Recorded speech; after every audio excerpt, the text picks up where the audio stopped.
powered by Riverside FM. It's the Gen X Her podcast. I am Tammi Ramsey, the owner of Daisy Do Right here in Vincennes, Indiana, and I have started a mission to focus a spotlight on women who have had successful careers or been exemplary public servants or made an impact on our community. And today, I'm very happy to have a person who has tagged herself a champion of all things Southwest Indiana. I think that makes her the perfect candidate for this podcast. And so for the very first episode, I'm extremely pleased to have her.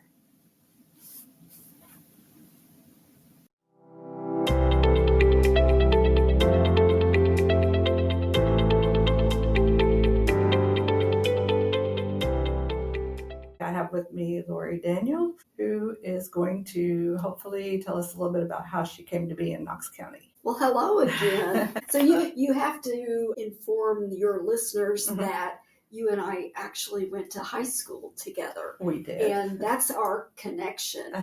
I think that's the biggest thing of finding someone that inspires you is a connection. And so many of the opportunities that I've gotten in my life are opportunities that, that connection came about, either through a previous job or somewhere along my education or volunteer experience. That's how that came about. Okay. So how long have you been in Knox County?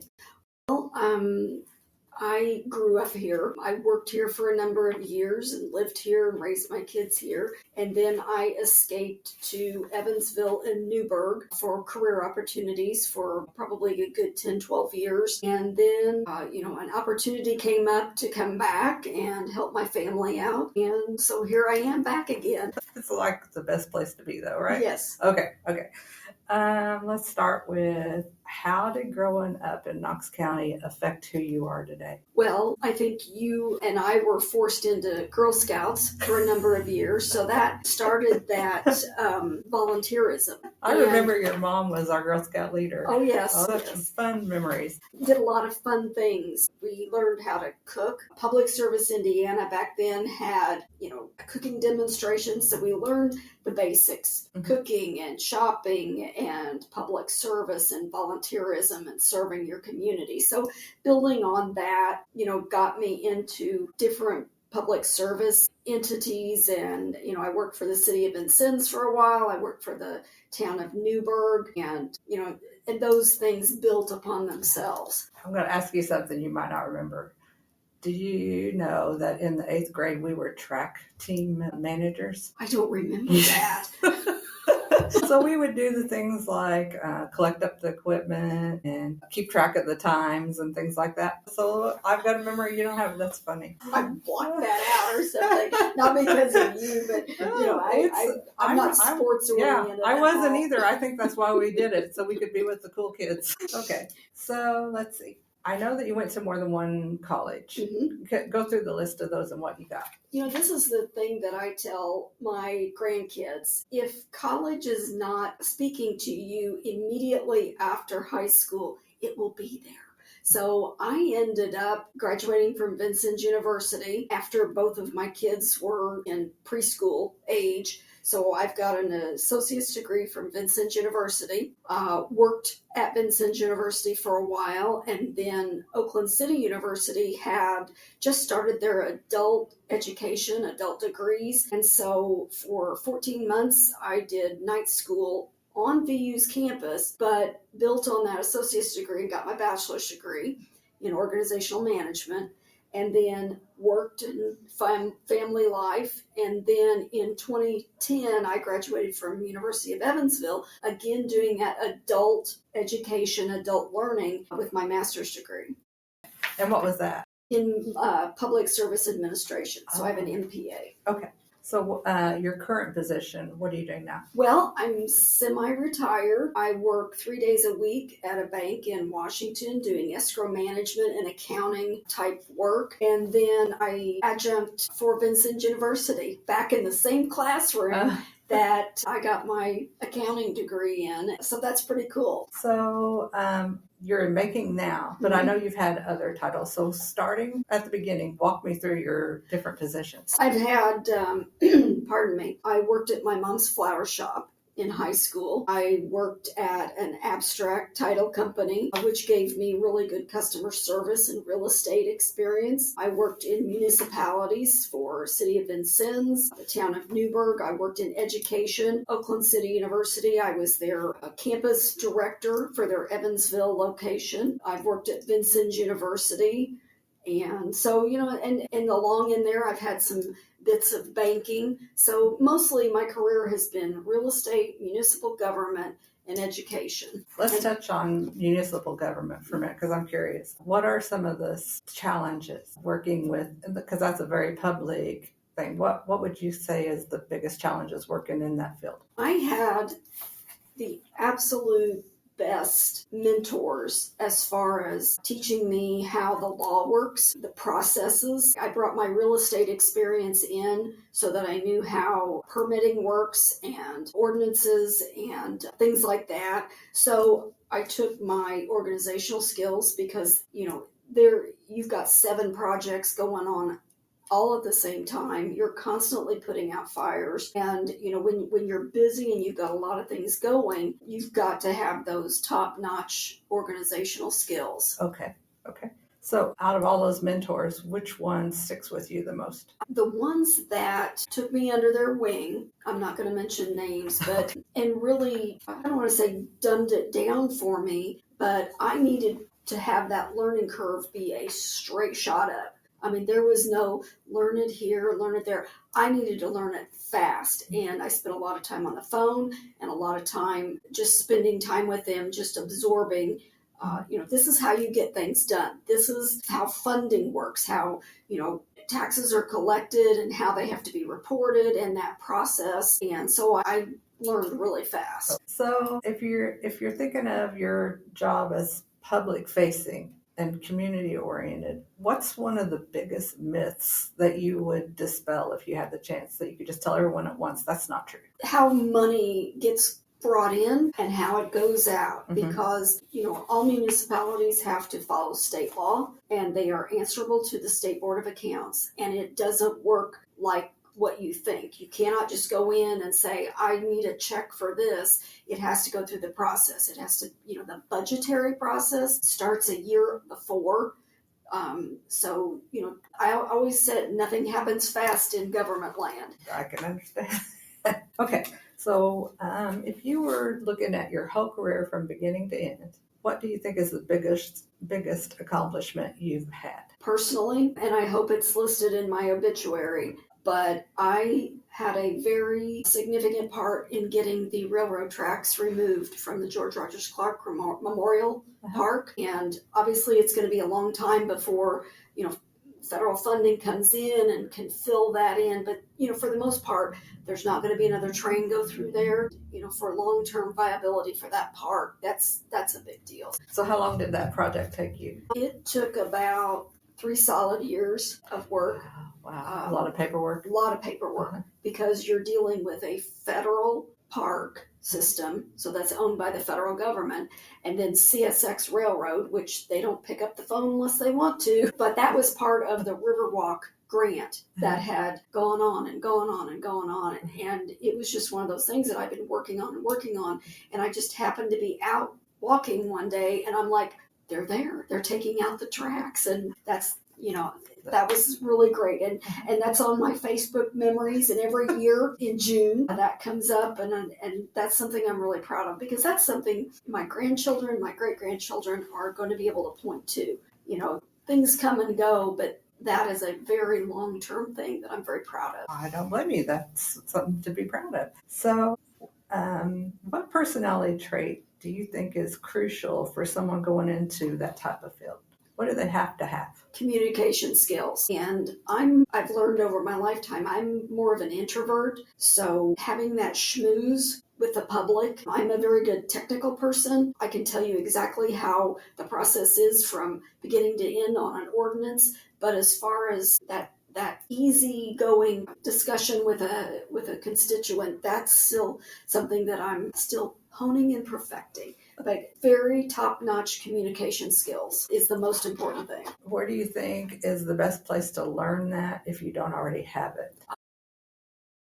Or the best way to learn Working that? with the public, just doing it. Experience counts for everything. So what social media platform do you use the most? Unfortunately, Facebook. I have finally went in and set a timer on my phone, especially over the winter in Knox County. And I don't watch a lot of television, so I spend way too much time on Facebook. So I finally put a timer on there to it's like put the phone down and go do something more productive. But I also use LinkedIn, and I think that is the biggest thing right now, that it can be a tool or it can be, an addiction, whatever. Females coming out of high school now can get on YouTube or Facebook or LinkedIn and find someone they connect with. And so it's great to have an in-person mentor that I've been lucky to have.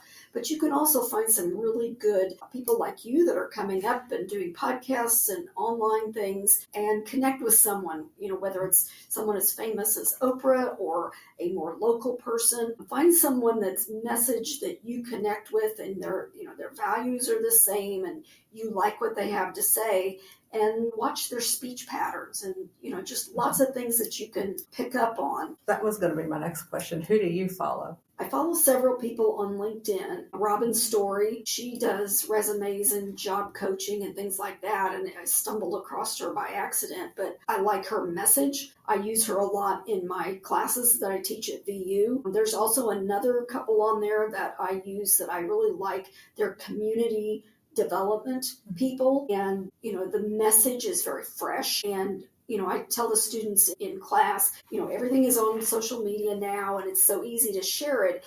Just make sure you give someone credit for their original ideas. They're happy to, obviously they're sharing it. They want that message out there, but always give credit to your source. I'll put on there, not my original idea, but I really like this message. And, our world is changing so fast now. So having a fresh message is something that I really gravitate to and try to find. Well, I know that you at one time were on the board at the Blue Jean Center. Yes. Are you still affiliated with them? No, I am really embracing now, in later years, it is perfectly okay to go in and be of service to an organization, and you don't have to be there for 30 years. You go in, you give them your talents and your experience and let them use that. And then there can be a time when that door is shut. And Step back. I did that, really proud of my accomplishments and got them going. And then it was like, okay, I need to move on to something else. So you were the secretary, right? I was a secretary. I was a board member, then a secretary. I helped get their thrift store turned around, which had been operated for many, many years and continues to be a huge need in the community. And they are still selling items mostly for a quarter. That was the mission of the Blue Jean Center. So, we continued that and got it. I just took my organizational skills, my prior volunteering in a thrift store in Newburgh, and copied what worked well and brought it in and streamlined those operations and was able to do that. I also used some of my past experiences and got the museum room into a more visually pleasing atmosphere, and then leaned on some of my connections at the state with the state museum people who came down and gave us a lot of good advice, and just streamlined some fundraising things. So yeah, I gave them the best of what I had and said, okay, we'll move on to the next thing. If you were talking to a younger person who was interested in volunteering, what advice would you give them to get Find started? an organization that everybody throws out, this is my passion. Well, it doesn't have to be your, eat, sleep, and breathe it, but find something that's interesting to you. Those were things that were of interest to me and I had a talent in. Some other things that happened there, I could not help them with baseball and softball and that kind of stuff. That's not my talent. But find an organization that's doing the kind of work that you like, that you're interested in, and find your little niche. Look back on what is my job history? What am I good at? And then find that niche and start volunteering that way. If you could pick one person, one woman from your whole life that made the biggest impact on you, who would that be? Does it need to be somebody local? No, any woman. Okay, now this is going to sound really weird, but I had a college professor whose name was Dr. Donna Frost, and her hair and demeanor matched her last name. And my class with her was business communication. And back then we didn't have computers or even typewriters. We had to handwrite it out. And the whole class was creating a letter or a memo. Back then, memos aren't really that big anymore, but effective business communication. And I learned more from her in that class. And I learned more from her about the professionalism of, showing up and looking put together. You don't have to be fashionable. Look put together, be on time. There is a very precise way of doing things. And I learned so much from her. And she was very early on in my adult life and I go back and I use that example often in my classes at VU. Okay. So we're getting close to the end. Is there any question that you wish I would have asked that I hadn't? I like Shonda Rhimes, who is a big writer for Hollywood, and I think she did Grey's Anatomy and maybe a couple others that I don't know about. But I listened to her audiobook, and it was The Year of Yes. And I wish you had asked me what underlying current comes up often in my life. And sometimes taking the chance and saying yes. I didn't have any municipal government experience when I was asked to work for, and that opportunity came about. But I said yes. And I really didn't have a whole lot of experience teaching classes, but when I was offered that opportunity, I said yes. Say yes and figure it out. So I'm going to cite my source. My source is Shonda Rhimes, The Year of Saying Yes. But that's that concept of take that opportunity when it comes along and either figure it out, watch some YouTube videos, do the best you can, but take that opportunity when it comes along. Advice. So we're going to end with this question. If I gave you $1 million right now and said, you can invest this in any project you want, but you won't see the results of it, it needs to be something that happens after you've gone, what would you invest it in? I would invest it in the Blue Jean Center because I saw firsthand the service to the public. I know the need that is still there. And who knows what the next 10 years are going to bring. But having an anchor in a community like the Blue Jean Center sends out ripples. It shows young people in the community how to take part in their community and have a stake in it and have a say. And then it also helps the community stay away from things like blight, which is affecting so many of our small communities here in Knox County. And once blight gets a hold of a community, it is so hard to come back from that. So investing that $1 million into the building, into more opportunities, I would, first thing I would do, and don't hate me, South Knox people, I would replace the cafeteria into something that's a little more, that fits the needs of modern day. We need some, better bathrooms in there and some storage, and because it's used, there's not a lot of places that you can have a birthday party for a very reasonable price. And, investing in playground equipment for those kids that still ride their bicycles down to the Blue Jean Center. So I keep it very close to home and invest there. Great. That's great. All right. Thank you so much for doing this. Thank you for having me. Yeah. Appreciate it. Hopefully we inspire somebody. I hope so too. All right.